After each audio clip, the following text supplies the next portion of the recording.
about 10 days after 9/11, I went through the Pentagon and I saw Secretary Rumsfeld and Deputy Secretary Wolfowitz. I went downstairs just to say hello to some of the people on the Joint Staff who had used to work for me, and one of the generals called me in. He said, "Sir, you got to come in. You got to come in and talk to me a second." I said, "Well, you're too busy." He said, "No."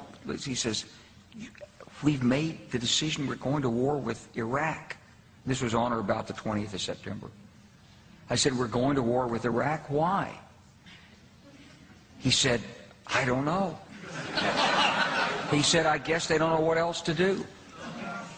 So I said, "Well, did they find some information connecting Saddam to Al-Qaeda?" He said, No. He says, "There's nothing new that way. They just made the decision to go to war with Iraq."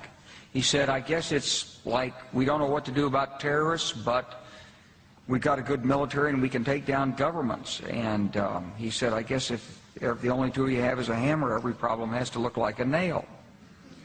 So I came back to see him a few weeks later, and by that time we were bombing in Afghanistan. I said, "Are we still going to war with Iraq?" And he said, "Oh, it's worse than that."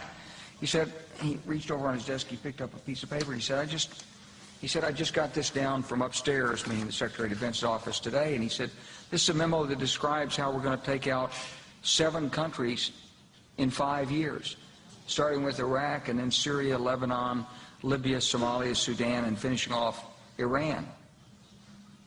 So go through the countries again? Well, starting with Iraq, then Syria and Lebanon, then Libya, then Somalia and Sudan, and then back to Iran. Truth is about the Middle East is, had there been no oil there, it would be like Africa.